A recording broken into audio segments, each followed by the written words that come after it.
شباب لولا دقالمي كرا سيدا دولك مقال لو حرين كرا maxaa ciidamada ku dhacay maxaa loo hawlgeli lahayaa amisom iyo ciidanka Soomaalida aha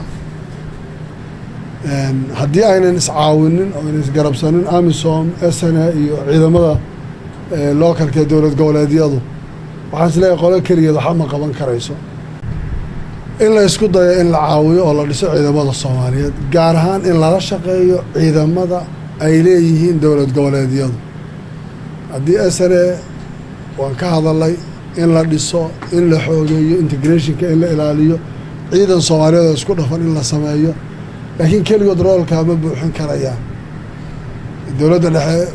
siyaasadda uga badan mashquulkeeda hay'adda culayska saaraysa waxaan u baahanahay markaa annagu as Jubbaland maanta waxaan diyaar u nahay howlgalka ugu horeeya la qaadayo inaan ciidankii SNA wixii laga diyaariyo iyo ciidamada ay Jubbaland leedahay intuu inay howlgalaan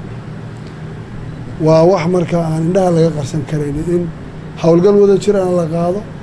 lana wada shaqeeyo culayska la saaro in shabaab lala dagaalamo deegaanadana la xoreeyo midaas horumarna lagu gaari karaa xalka siyaasadeedna la gaari karaa wadankuna uu ku degi karaa markaa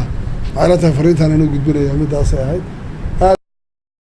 muddo ku siman 8 sano waxaa dagaalay isaga hor imaanayay ciidamada al-shabaab iyo kuwa dawladda federaalka Soomaaliya oo garabsanaya ciidamada AMISOM howlgalka u jooga gudaha dalka Soomaaliya walina natiijo rasmi ah lagama gaarin dagaalada lagula jiro kooxda al-shabaab waayo wali waxa gacantooda ku harsan degmooyin iyo gobolka ka tirsan dalka Soomaaliya Cabduqaadir Cabdirasaaq Soofi Cabduqaadir Jiijile TV-ga Somali Cable